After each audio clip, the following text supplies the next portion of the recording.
Janome.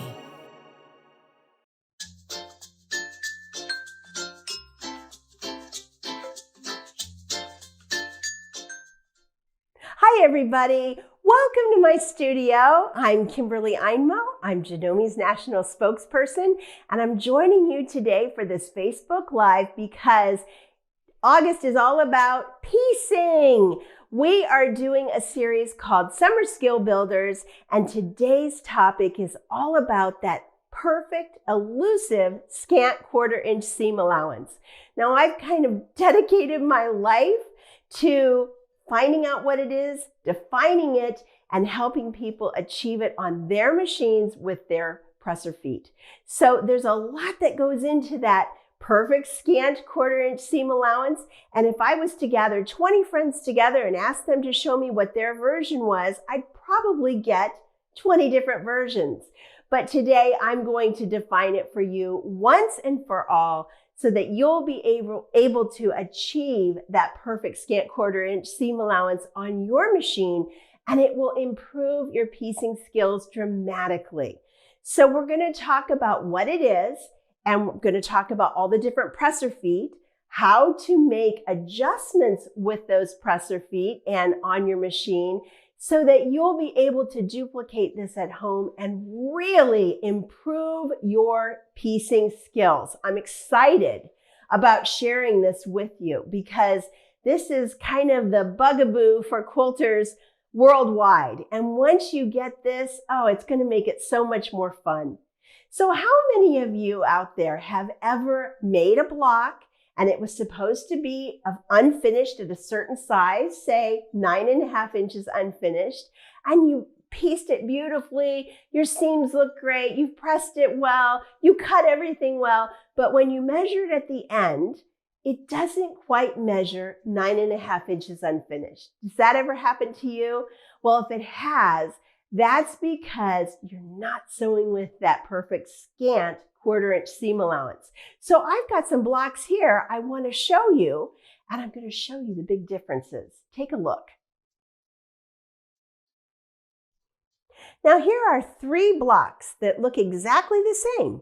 They're a traditional shoe fly block, and I pieced all 3 of them using the O foot, which is the standard quarter-inch pressing foot that comes with Janome machines. This is for a 9mm machine, but they also have a standard foot for 7mm machines.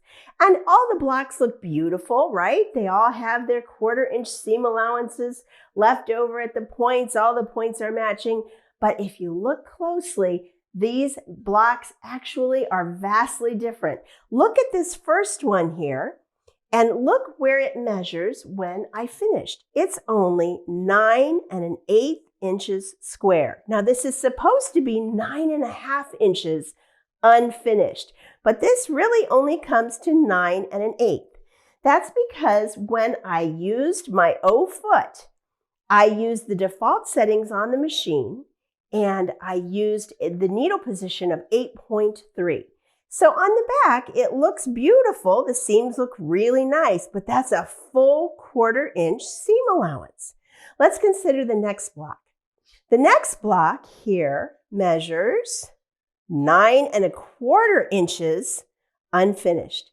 That's because I moved the needle position over to 8.7. I still had the O foot, but I moved the needle position to 8.7. The seams are a little better. I mean, they're a little bit scanter, but not quite scant enough. So the last block here, I used the O foot and I moved the needle all the way over to the 9.0 position.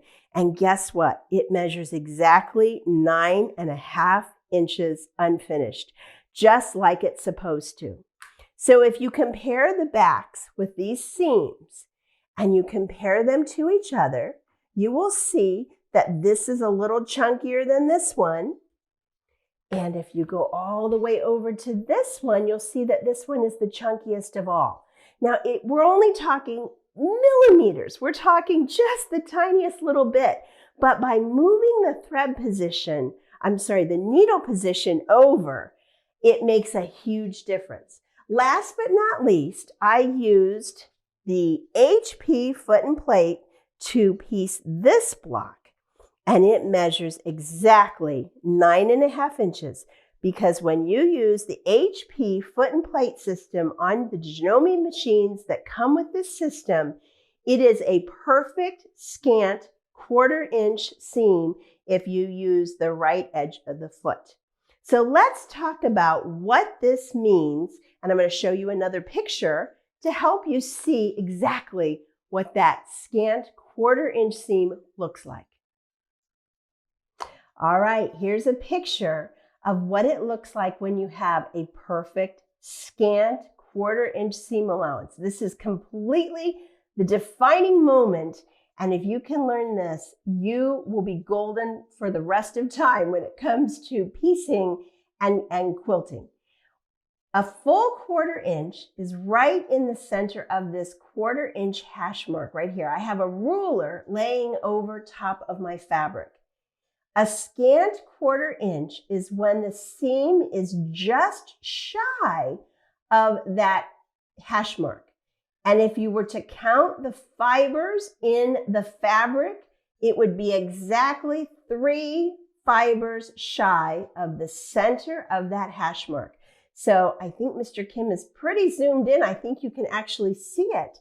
But if you literally counted the fibers in the fabric, you would see that 3 fibers from the center of that hash mark over, so that the seam is actually touching the right side of the hash mark on the ruler. That is what a scant 1/4 inch seam allowance is. Now, why is that important? It's important because when you sew a seam, you have to press the seam to one side. Typically, it goes pressed to one side. Now, nowadays, you can actually press those seams open in certain circumstances, but we won't quite touch on that just right now. When you press the seam to one side, that seam has to take up bulk. It takes up space in the world.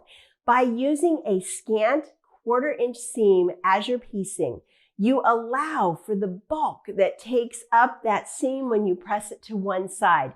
And if you sew with that perfect scant 1/4 inch seam allowance, your blocks will come out perfectly every single time. Now let me show you here. Come on around, Mr. Kim. I have used that same ruler and I've drawn a line here. This is where the line is exactly a perfect 1/4 inch seam allowance. But now we want to take a black pen and we want to place those hash marks just to the left side of the edge of the fabric. And then we're going to draw the line and you'll see the actual difference.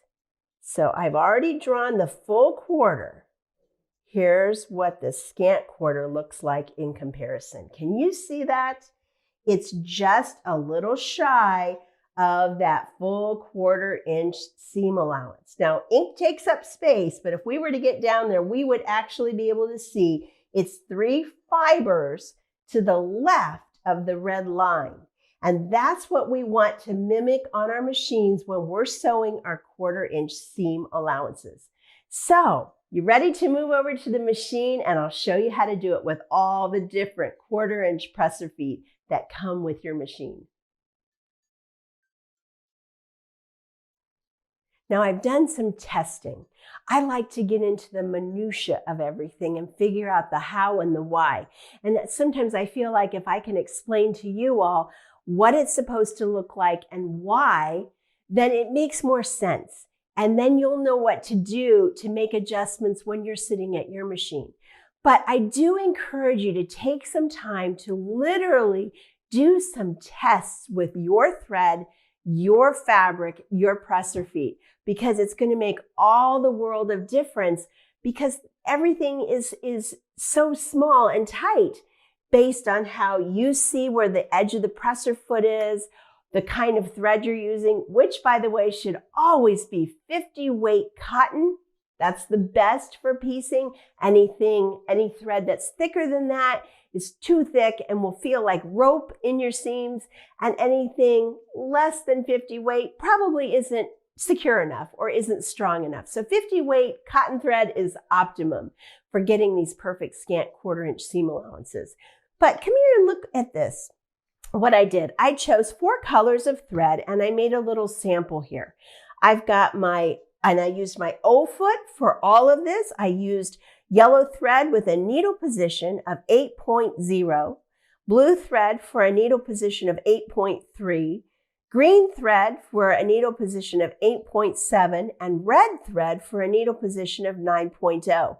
And then I sewed my straight seams with each of those threads and bobbins that matched, and you can see very clearly that the yellow thread is clearly on the left and several millimeters away from the red thread. And then you can see the blue and the green in between the yellow and the red. So the full chunky 1/4 inch seam allowance is clearly the yellow. And when you have your needle position all the way over to the 9.0 with the red thread, that's when you're getting your perfect scant 1/4 inch seam allowance.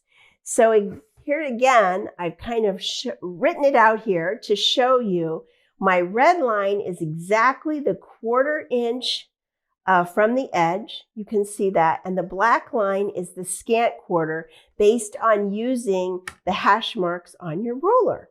All right, so there again, it's a good idea to take time to draw these out because you can put these right under your presser foot and actually stitch on top to get that feeling of what it looks like. Let's try that right now, okay? Let's take one of these and spin it around.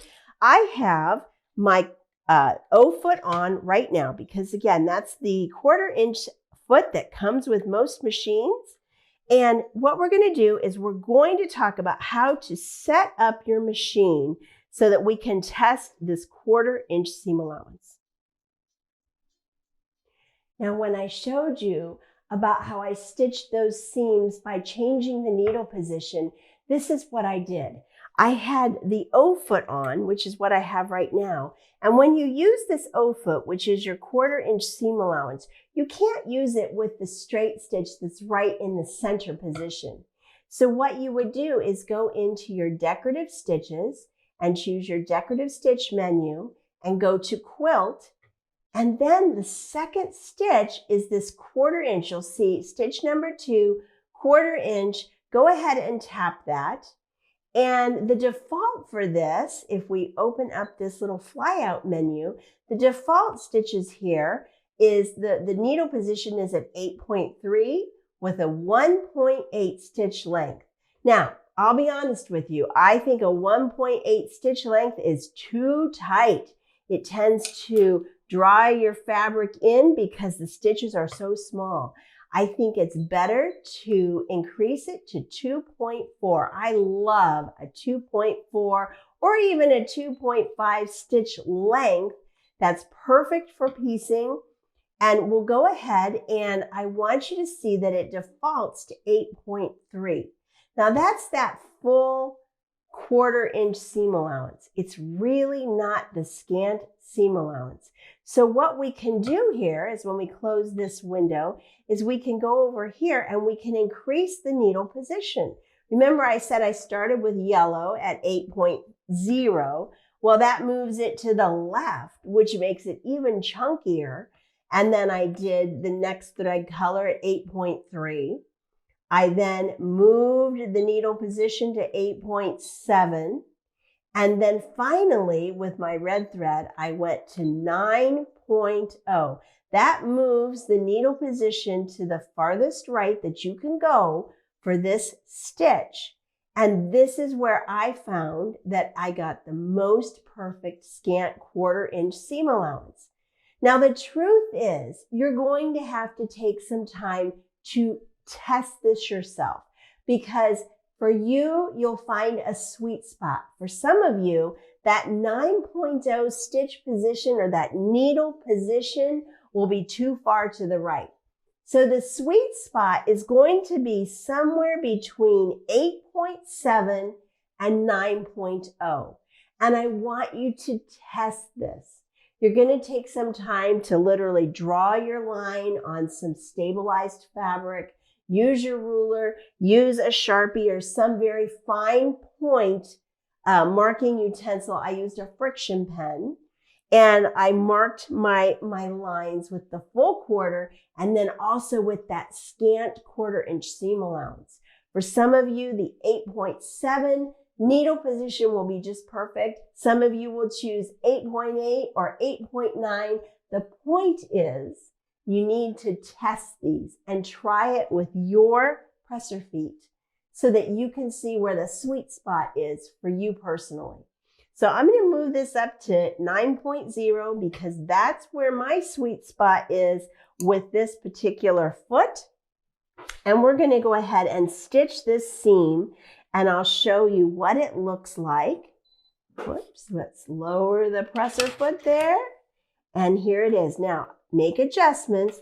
I've got the fabric just at the right edge of my presser foot. Here's another really great tip I'm excited to share with you. Have you ever noticed these little markings down here on your throat plate? Well, they actually will help you a lot because that perfect scant 1/4 inch mark for this particular stitch is the second mark.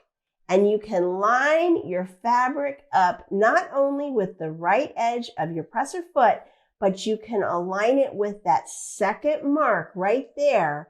Mr. Kim, are you getting that? You sure that are. second mark right there, if you align your fabric with that, you will get a perfect scant 1/4 inch seam allowance. Now turn the speed on your machine way down. You want to have control. This is all about precision piecing. And we're going to go ahead and stitch this perfectly.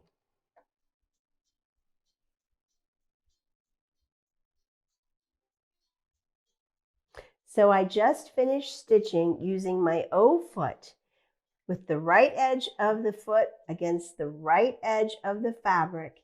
And you can see that my black thread covers the black line I drew, which is that scant 1/4 inch seam allowance. So this is what you would want to do. Play around with the settings on your machine. Your sweet spot will probably be between 8.7 and 9.0, but it's going to take you testing it to find exactly where it comes out perfectly for you. Now let's talk about some other presser feet while we're right here because we've got options. Now I always say that Janome provides so many different 1/4 inch presser feet for a reason. Presser feet are like women's shoes. They all do the same thing, but they all have a little bit different sense of style. So here are some of the different presser feet that you can get. Now the O foot and the O foot with the guide actually come with most machines, especially with those 9mm machines. You can see here it has a guide. I actually like using the guide. And if you have that, you might want to give it a try, but it's going to be, you're going to set up your needle position exactly like you would for the O foot. That's the O foot with the guide presser foot. Now here's another one. This one is called the OV foot. And it's actually just a clear view foot. It's actually just like the O foot. Again, you would use it exactly the same as the O foot. And you would find that sweet spot with the needle position somewhere between 8.7 and 9.0. So that is the OV foot. If you don't have this foot, get it. You will like it. You'll find many uses for it when you're piecing. I actually really enjoy this foot. There's another foot you can get from your Janome dealer, and it's called the OM foot. Now this is a little bit different because rather than moving the needle to the right, this uses a center needle position. So when you're using the OV foot and you snap this on, you're going to want to make sure that you change the position of the foot or you're going to break that needle. So you would go right back over here and you would touch your stitch number 1, either the one that's right in the quilt menu, or you could even go back to your utility stitch menu and choose stitch number 1. But again, change your stitch length to 2.4 And right now it's in the 4.5 stitch position. That means it's exactly right in the middle. There's some other feet to consider. And of course you want to remember that you have a piecing foot with your AccuFeed Flex 2 foot. And here is your HP2 foot. Here is the equivalent of like your walking foot with your HP foot and plate. We haven't talked about that yet, and I'd like to talk about that right now. I think I saved the best for last. So some of our Janome machines come with the HP foot and plate, which stands for high precision or high performance. And this is a piecing game changer. If you've never tried the HP foot and plate system, run to your local Janome dealer and test drive one. Or if you have a 15,000, an M7, a 9450, or if you happen to be lucky to have the new CM17, it comes with the HP foot and plate, and get it out and put it on and try it. It will blow your socks off. I'm not kidding. This wonderful little foot turns this already fabulous Janome machine into a high precision, industrial strength machine for piecing with your straight stitch. So let me show you what I'm going to do. I'm using my Continental M7, my favorite machine. I just love it.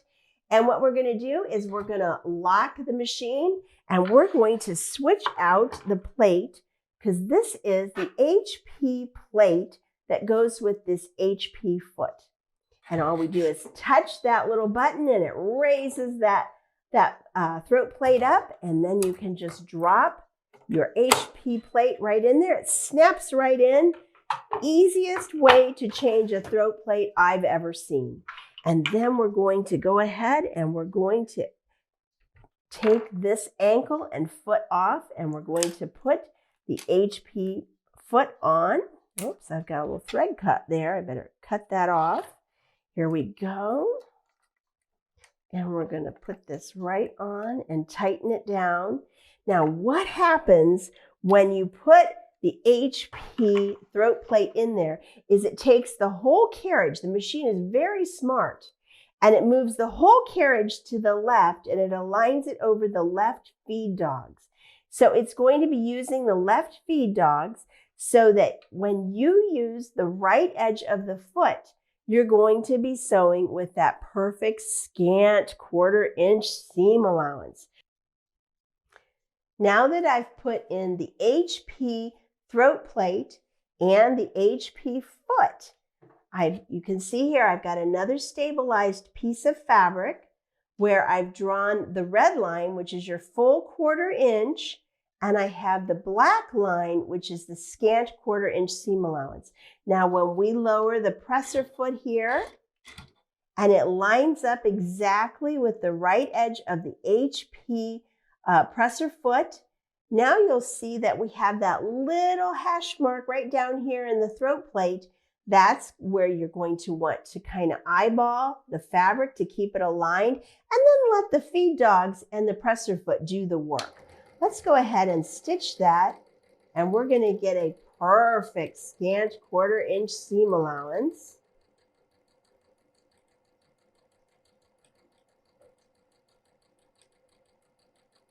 There you go. Let's go ahead and cut those threads. Look at that. It is absolutely perfect. So now when you're creating your blocks and you're sewing with that perfect scant 1/4 inch seam allowance, because now you know what it looks like, and now you know how to get it on your machine by adjusting the needle position and using your different feet, you are going to be absolutely amazed at how perfectly sized your blocks are going to finish or be unfinished. When a block says it needs to be 12.5 inches unfinished, your blocks are going to be 12.5 inches unfinished. This is a real game changer in the world of piecing and quilting, and I hope you will take some time to practice and perfect these techniques so that now your piecing is going to be perfect every time you sit down to sew. So I'm really, really glad you joined me today for this Facebook Live. I hope you're enjoying the summer skill builders that we've been doing. I'll be back later in the month with another great technique to share for curved piecing. Be watching for it and tune into all of the skill builders. You'll be glad you did because you're going to see incredible results with your piecing, with all of your quilting, with all of your sewing.